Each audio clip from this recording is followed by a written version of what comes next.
I'm Julie Zenner along with Dennis Anderson, and here's what's coming up on Almanac North. Minnesota's largest ever heroin bust this week included 41 charged in St. Louis County alone. The drug sting is an indicator of the growing heroin problem in our region. We'll meet the new man in charge at UMD's Natural Resources Research Institute, just the second director in the facility's nearly 30-year history. And we'll learn about One Book, One Community events this month, centering on the book, The Cellist of Sarajevo. These topics and much more up next on Almanac North.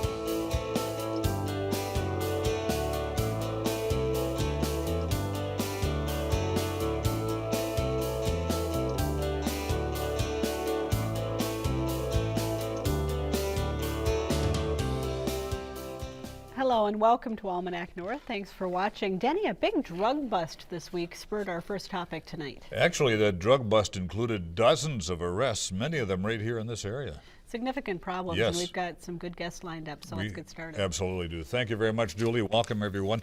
The fact is, 41 people were charged this week in St. Louis County for trafficking heroin. The busts were part of a statewide sting that netted over 150 arrest warrants and is just the latest indicator of the extent of the heroin problem in our region. Joining us now is Greg Anderson, a supervisor in St. Louis County's Health and Human Service Department, and Marcia Gurno is a social worker in the department's Chemical Dependency Unit. Thank you very much for being here, both of you. Now, this big bust might have come as a surprise to a lot of people here in the Northland, but apparently there's a growing problem in this region.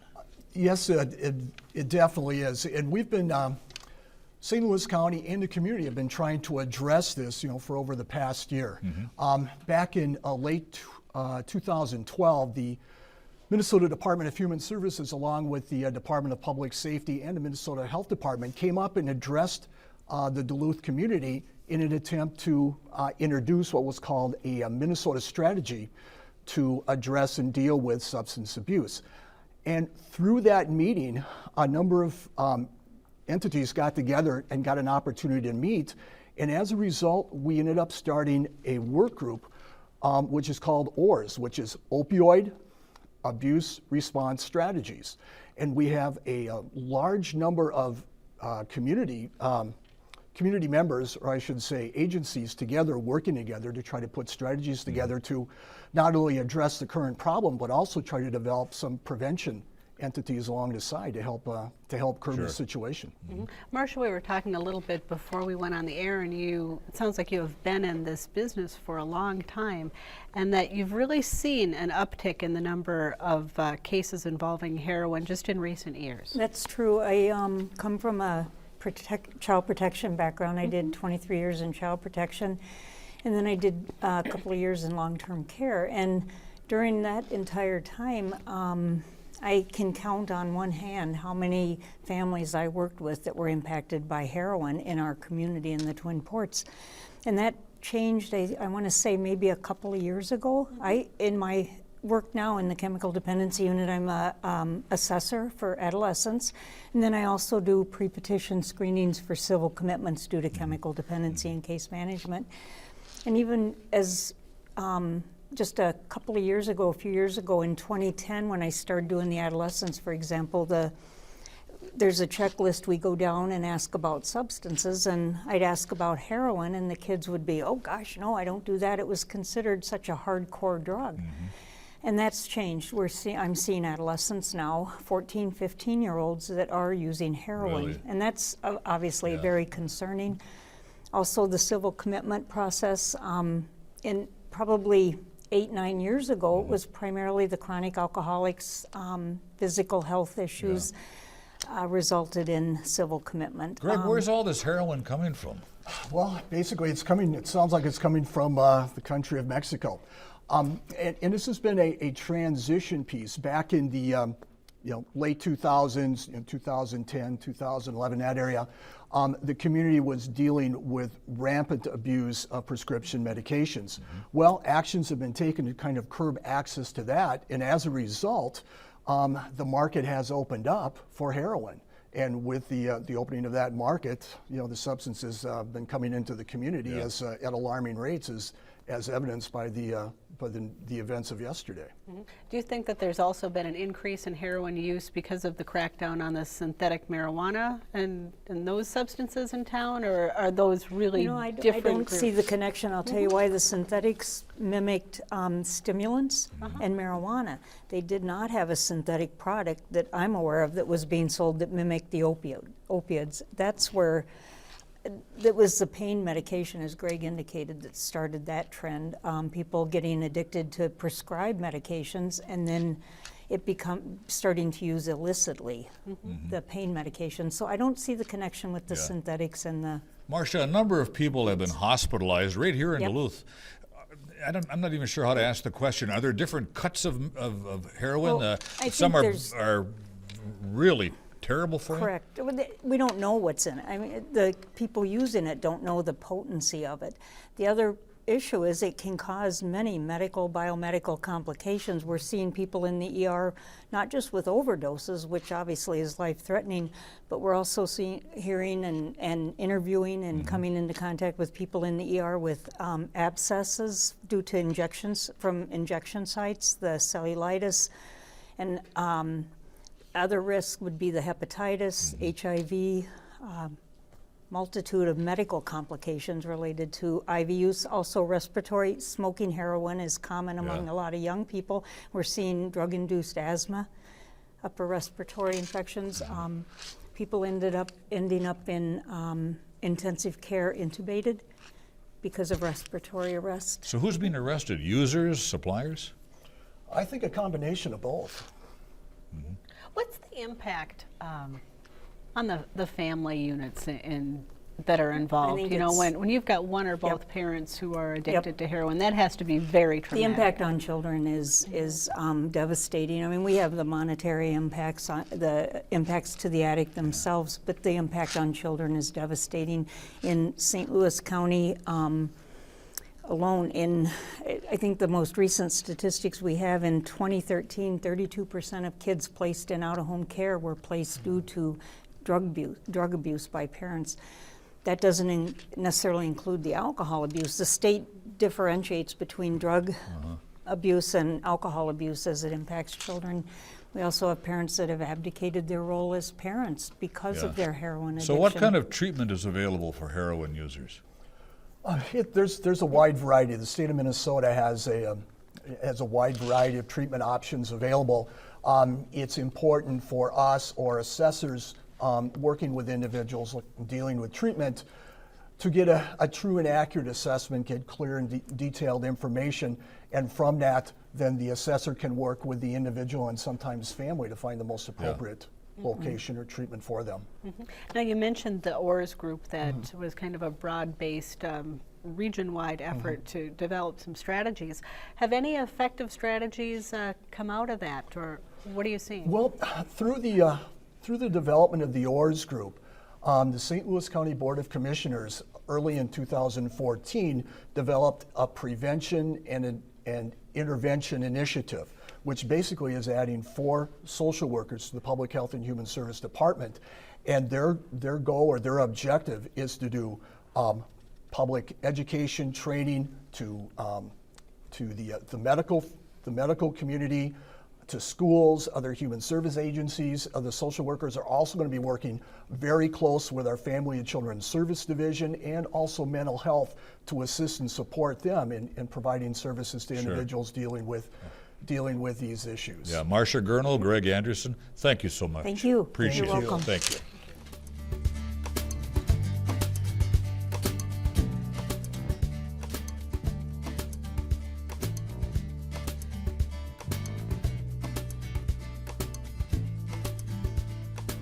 Now, let's dig into our news file archive for a look at what was making news 25 years ago this week. Discovery Houston with you through the Tetris West one more time. With the crewmen all buckled into their seats, Commander Mike Coates and pilot John Blaha fired Discovery's braking rockets to slow enough for gravity to take over. It had been the most trouble-free flight of a space shuttle ever, and Discovery continued her winning ways, coasting from the Indian Ocean to Edwards Air Force Base in California. Took just a few minutes. Well done, Discovery. That's one to be proud of. We felt like we rode through the whole mission with you. Coates had tested Discovery's brakes and steering as he landed. Joined by mission specialists Jim Bajian, Bob Springer, and Jim Buckley, they shook hands with outgoing NASA Administrator James Fletcher and appeared pleasantly surprised at how well their ship had weathered her fiery re-entry. The vehicle is as clean as any orbiter that I personally have ever seen. As the first shuttle flight of 1989 ended, the crewmen thanked their co-workers and the American public for giving them the ride of a lifetime and volunteered to do it all again. This year started out just fantastic with one of the smoothest flights that I've ever seen, and I'm ready to go do it again. Thank you. They'll have to get in line. Next, another crew will climb aboard another spaceship, the Atlantis, and launch the Magellan, the first ever planetary probe to be carried by shuttle. The clock says T-minus 41 days and counting. At Johnson Space Center in Houston, John Getter for CBS News.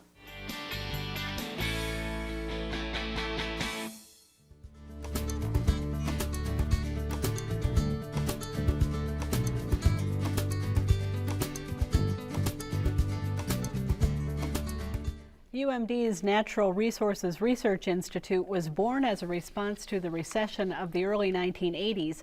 In the nearly 30 years since its founding in 1985, the NRRI has worked to keep environmental and sustainable resources part of the mission. You could say it's a group of tree huggers and tree cutters working together to diversify the region's economy. And now there is a new leader at the head of the institute. Rolf Weberg is a UMD graduate who comes to the NRRI after 25 years with DuPont Corporation. And welcome, thanks for being here. Well, thank you very much. It's a pleasure to be here. Yeah, this has to be a bit of a homecoming for you since you got your first degree at UMD. Absolutely, it's a thrill to be back. It's been 30 years wandering the world, and I'm back, and it's a thrill to be here and working with a great group of people. What attracted you to the job? A number of things. First of all, obviously the region. Both my wife and I are familiar with the region, have ties here, and I obviously have mentors that I've worked with. But also, when you look at the assignment itself, it's a real extension of what I've done for the last 25 years with DuPont. There are amazing challenges facing the people of the state, the stakeholders, our stakeholders, and it's a lot of challenges, a lot of things to work on, and I've got a great crew of people to work with. Folks who live around here know the NRRI is housed in that great big building at the former Air Force Base just north of town in Hermantown. What is the NRRI and what's your mission there?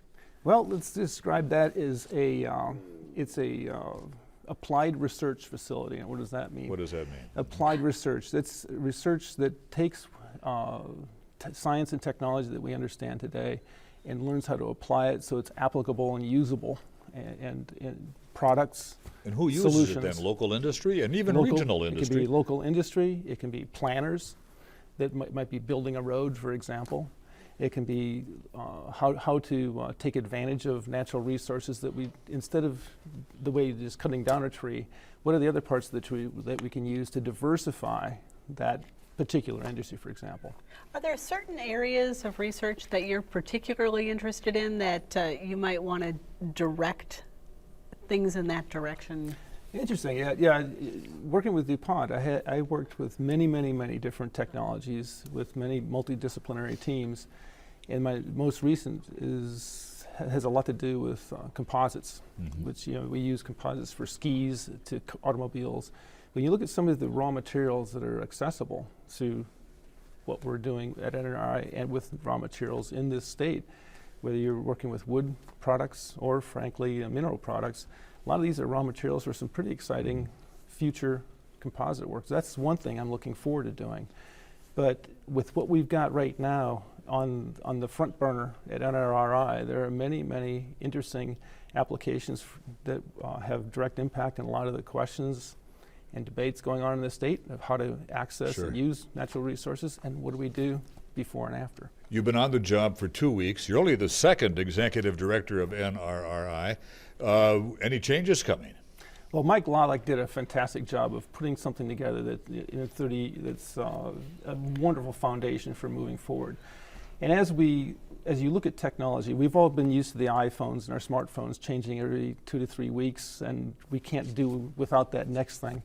Technology's moved at a very fast pace, and our ability to keep track of how to cope with that hasn't.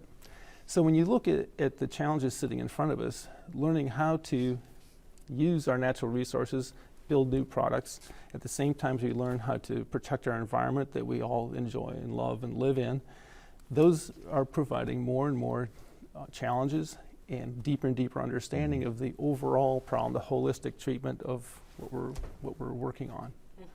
Are you concerned at all that there might be pressure to maybe bring one of those to the forefront over the other, either create jobs or the environment or vice versa? I see those as inextricably linked. If you look at the fact that industry operates at the pleasure of the public, the pleasure of the stakeholders in this case, there's an implicit trust that industry is doing the right thing and taking care of the environment, health, and safety of the citizens. You break that trust and it's a bad business decision. In order to prevent that from happening, you have to understand what you're starting with and where you're going and how you're going to get there. We always can dig a bigger hole faster, but understanding what was there to begin with, how you control the impact is a key part of it. So I see that as one continuum, and when you look at the resources we have sitting in front of us here in this beautiful state that I'm happy to be back in, we've got unbelievable blessings in terms of mineral resources, timber resources, water resources, which happens fresh water is going to probably be the commodity in the world that the next war will be fought over. We need to take care of that, and that's a balance. Rolf, you mentioned the timber industry. How might the timber industry use your expertise? Well, back to, with the work that's going on at NRRI right now, from a biofuels approach, there's a lot of work going on how to use our wood basket, we call it. Sure. How to use that for not only the structural timbers that we are typically used to looking at, but how do we make those better so they can perform better and compete with other hardwoods that come from elsewhere in the country? So how do we use that for different fuels and feedstocks, all the way to the point of what about the byproducts of the wood industry, where we can use that for fermentation purposes to make other materials or even extract pharmaceuticals. So there's a broad level, and again, it's diversifying beyond our typical use of these materials. Wow. Do you see a need to raise the profile a little bit, get more businesses aware of what's happening and the profile outside the region? Yes, I've had a wonderful time these first 15 days I've been on the job. I've been welcomed very nicely by the business community, and there's a lot of excitement about what we can do. And this has been probably the favorite thing for me this last several weeks, is interacting with people and seeing a real excitement of we can do some things in this region. That's not about emotion, it's about let's work together, let's get the data we need to make good, solid decisions to keep our world moving forward, and I think the sky's the limit. I'm happy to be here. Welcome All right, back. well, we're happy to have you here, Rolf.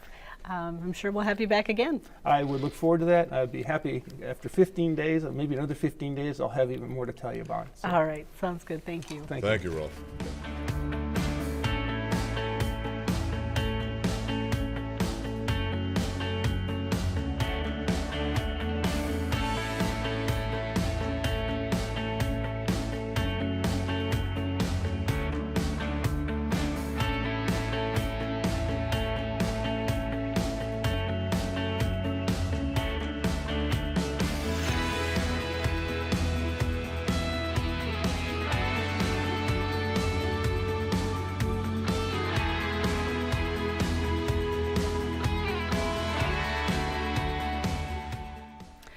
Years ago, the Duluth Public Library partnered with other local organizations for what's become the One Book, One Community project. This year's book is the internationally acclaimed novel, The Cellist of Sarajevo, based on a true story.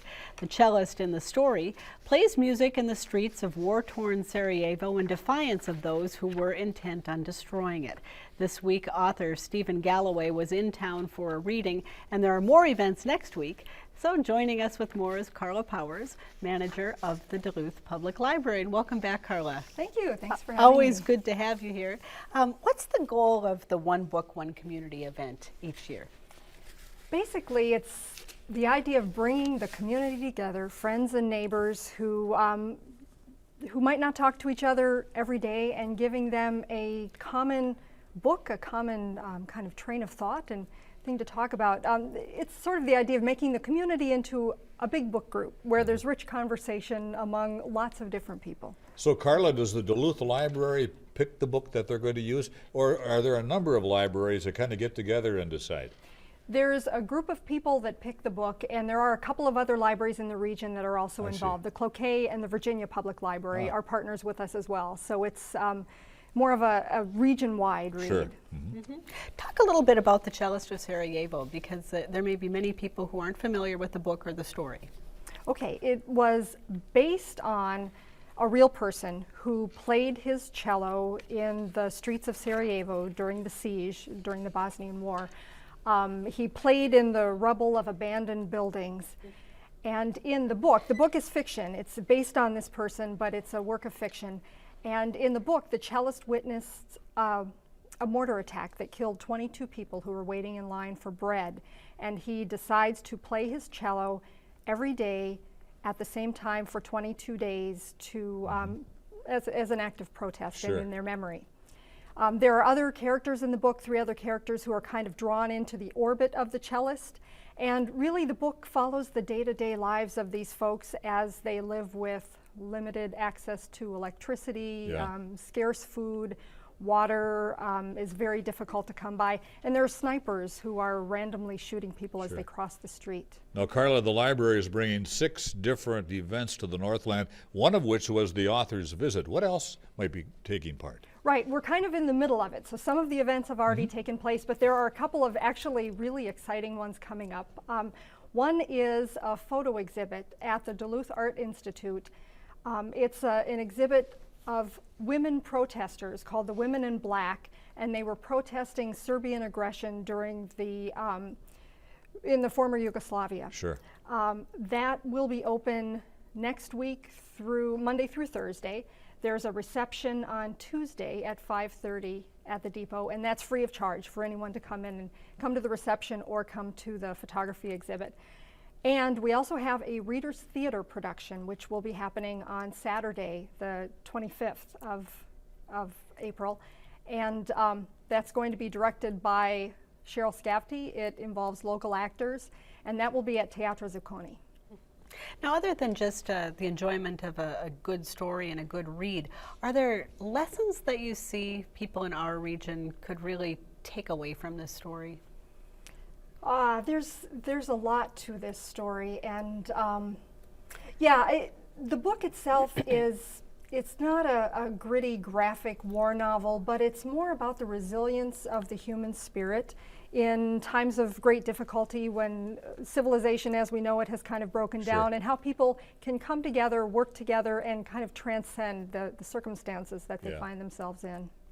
So how can people participate? Do you have copies of the book available, or can people get them, download them like an ebook, or what's the process? We've got copies at the library, which are all checked out right now, so you'd have to go on the hold list. It's also available as an audiobook. If you don't want to wait in line for your copy of the book at the library, the bookstore at Fitger's is a partner of ours, and I know that they've got a lot of copies available as well. So I'm happy to see a printed book. Is the library is the library now having less and less printed books, but it's on screen? Actually, we have still a lot of printed books. Okay. Ebooks are really popular. They're growing really fast, but it's still a very small percentage of what we actually check out. Okay. So we're offering them, and some people love them, but actually a lot of people like the old-fashioned I have this book. sinking feeling that it's not your grandfather's library anymore. It's not, but there are still There's books. still room for It's me, your right? grandfather's library and much more, actually. Good. Now, Carla, we've had you on in the past for this same event, and I remember there being children's books also that were being read at the same time. Is there a children's book that you're also promoting this year? We decided not to this time around. We're just promoting the one book this time. The Reader's Theater production will involve some teens as well as adults, and the East High School Sterling Strings will be playing during the intermission. So that's bringing in some of the young folks, but we don't have a title specifically for very young children, although I know that library staff can recommend something if parents are interested in finding something with the same theme. All right, well, The Cellist of Sarajevo sounds like a good book, and thank you for coming in and telling us about it. Thanks, You're welcome. Carla. Good luck with it.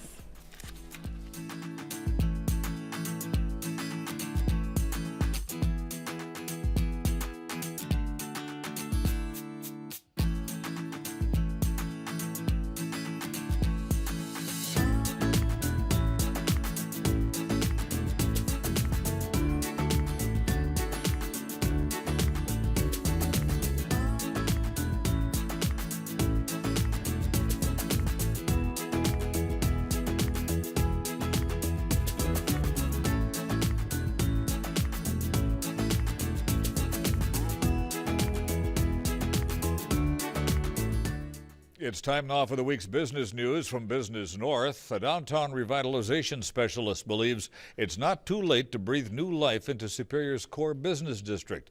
Consultant Matthew Godfrey, who spearheaded a successful revamp effort in Ogden, Utah, said the task won't be easy. Downtown Superior leaders must do big things, be bold and audacious, Godfrey said at the Superior Business Improvement District's annual meeting Wednesday. Superior business leaders believe Godfrey has the talent to lead that effort. Better City Superior, Inc., a new nonprofit economic development group, has hired him as its consultant. A goal of regional economic developers to tap wood-based natural resources for the growing biochemical industry could take a step forward at Tuesday's IRRB meeting. A green chemistry business based in Golden Valley, Minnesota, is seeking a $20 million loan from the IRRB. The money would construct a facility at Laskin Energy Park in Hoyt Lakes. Initially, the company would extract and refine sugars from corn grown in southern Minnesota.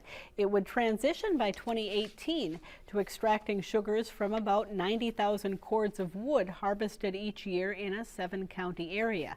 Those sugars can be used to make biochemicals, which are considered more ecologically friendly than petrochemicals. Link International Investments of Minong has ventured into the growing non-hunting camo industry, purchasing the 10-year-old Camo Booty line of camouflage clothing. The company owner is Jay Link, former CEO of Jack Link's Beef Jerky. Link said the acquired firm will be a cool, fun company to grow, offering trendy clothing for today's urban female shoppers. For more on these and other local economic stories, visit businessnorth.com.